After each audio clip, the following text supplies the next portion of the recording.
This is literally like my 7th attempt to try to create a short video talking about this shit. AMC.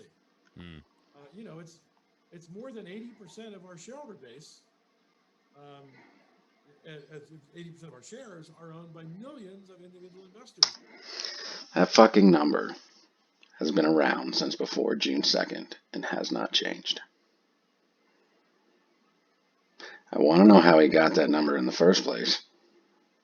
And I want to know why it hasn't changed, because the only way that it couldn't have changed is if that 80% prior to June 2nd, which was made up and comprised of a lot of shareholders that held tens of thousands because they got in early, put a lot of money in.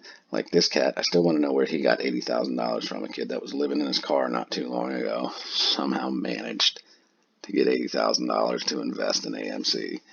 Just started investing this year and shit, and somehow had 80 grand to put in there. YouTube doesn't pay that well. Not when you're starting out, at least. The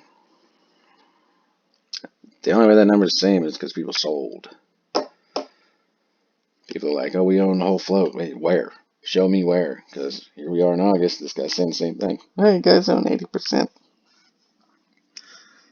I haven't even looked at the shares outstanding because I'm fairly certain it's still around 100 million. And I don't think I've looked at them since July, since like the early July. I bet it still says somewhere around 100 million. It's been around 100 million since like June 2nd.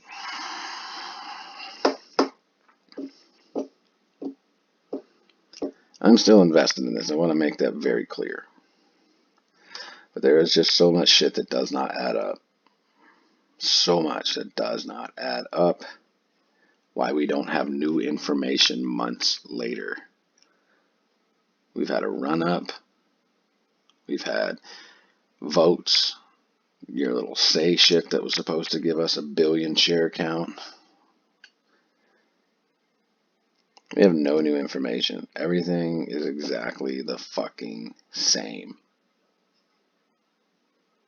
How?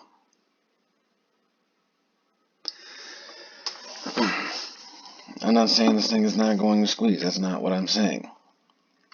I don't know the scenario. But I do have a firm belief that this thing could have very easily been covered. And you'd have no fucking clue. Because no one's talking about it.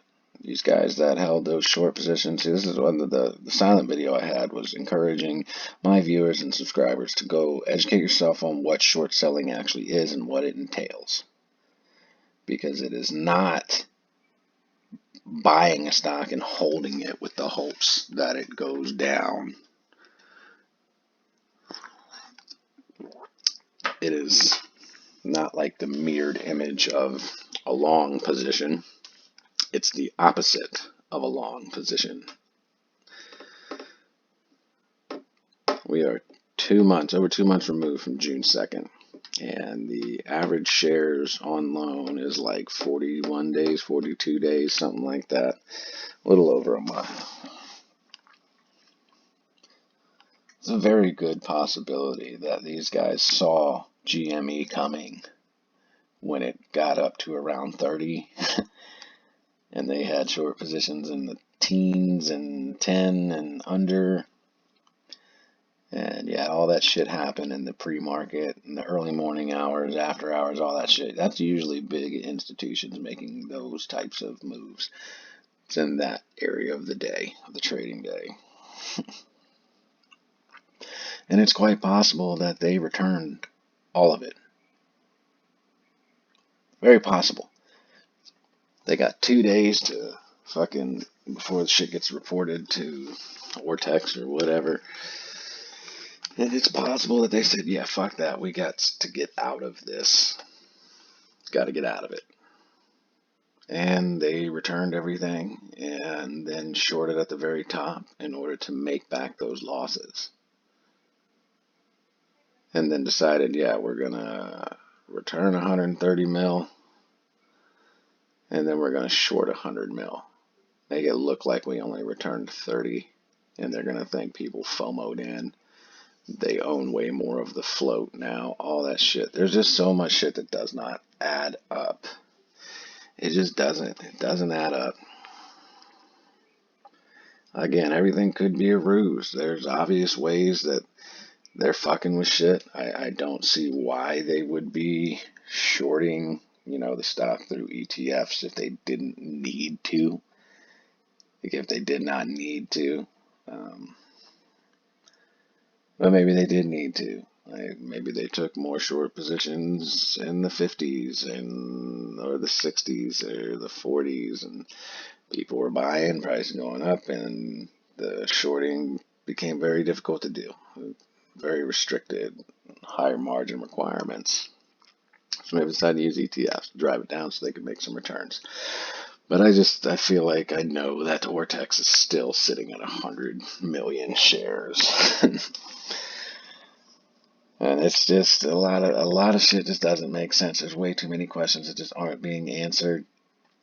And I feel like at this point, if it was all naked shorts and it's all naked shorting and blah, blah, blah, we'd have some concrete evidence somewhere of that other than people's speculation. No catalysts that have been called have come to fruition. Everyone's been saying this thing's going to go off like next week or coming soon and all that, and it hasn't. I still think anything we see is going to come from certain regulations getting enacted and enforced. I'm still in this. I'm invested in this. I'm hoping that it goes off. I'm hoping that there are a bunch of naked shorts, that they just simulated a bunch of crap to make people believe that a bunch of shit's been returned or whatever. But the fact that we're still sitting at 80% is, I don't understand that. It just doesn't make sense. But then it also doesn't line up with the ETFs being short. If they need a reason to do that. If all of their shorting came from the top, then they've just been nothing but profitable. Unless they are, intentionally not wanting this thing to go any higher at all. So they're just, shorting through ETFs and then, getting to return lower and lower and lower without having to return, spike up, and then people buy, then return, and they're paying higher prices. They're saving a lot more money. I mean, I don't know. That's the problem. We don't know. We've had plenty of time for people to start figuring shit out, and everyone's still saying the same fucking thing, man. And then now you got guys that, you got tens of thousands of followers who are literally, there's only one way to be profitable with AMC right now. There's one way, and it is either buying in the money call options, deep in the money, which no one's fucking doing, or you have to be setting these low buy limits, like at $31, and then selling at, $1 or $2 or $3 higher, but you need to be a rich person. This is now a rich person's environment to make money in AMC. So like Rad's bet this is what? Right around 31. There'll be some buy limits set there. And it's computer generated. People set them. And their computerized brokerage handles the rest. So, maybe what was this, about $1 more? Yeah, roughly $1 more up here. So someone might have had like a $10,000 or 10,000 share order here and sold it here, and they just made 10 grand. Just made a quick 10 grand. And then maybe have a buyback in at 50 cents lower, and then sell again $1 higher. Another 10 grand. And if a bunch of rich people are doing that, I mean, that's what you're going to see. And God forbid, it's set at fucking 31 and then 34. Have it a couple dollars higher. A nice bet on it. There's 30 grand right there made. And you could set it up to where you're buying and selling in between all of this shit too on the way to 34. And just be making a rack of fucking money. People are literally doing that. They're not buying and holding. They're buying and selling and buying and selling and buying and selling. And people don't understand how their shares. We apparently only have 80% of the float still. So there's 20% out there plus 20% shares held short, which is 40% technically.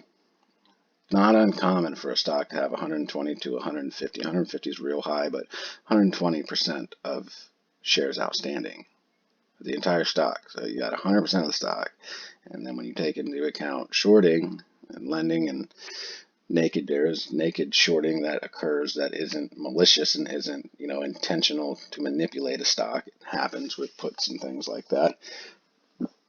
You can have up to 150 sometimes percent of a stock just sold short or outstanding. There's just too much shit that doesn't make sense, man. Too much. And no one even cares about the answers to the questions. Everyone's still just like, oh, buy, hold, buy, hold, buy, hold. Yeah, because that's obviously working. Like, obviously, that's working. This is way bigger than it was before June 2nd. Way bigger. Way fucking bigger. So it's very possible that these guys are just trying to suppress the price because they shorted way at the fucking top.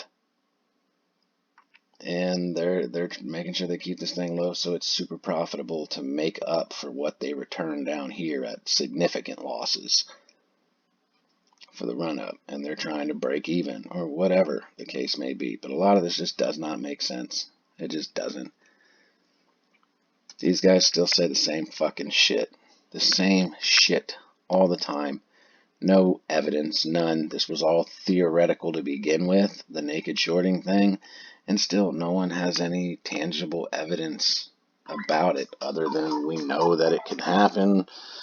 We've had professionals talk about it happening, and I mean, we know that. We know that it happens, but it's just no one at this point has any evidence of it. And everyone's all like, oh, this is what's happening. We know it's what's happening, and that's just fact. Whether you like it or not, we know it.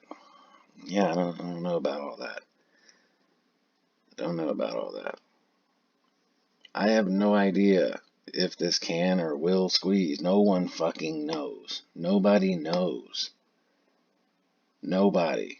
I mean, if there's still 100 million shares out there that are held short and that's legitimate info, then yeah, that's quite a bit of shares that need to be fucking returned. And that's what would be, if a regulation came along, which this new regulation 005, which I thought 002 was the one. I guess I fucking missed that. This is the margin requirement one. That's may change some shit, may change all of this in general. They may be forced to buy them all back at one time.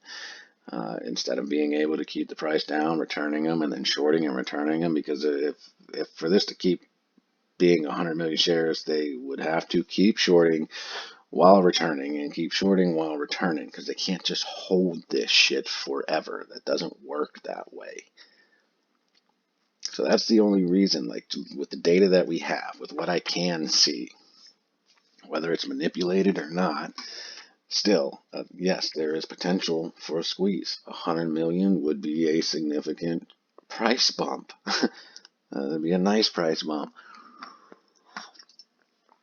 But if they keep getting away with delaying this and being able to draw this out, especially if it hits a market crash, I don't know what that means for this. And for some reason, everyone seems to think that a market crash is going to be good for this because everyone watched the fucking Big Short. This is not the Big Short. Do you understand me? There's a difference when you short. When you're shorting, you're betting shit's going to tank.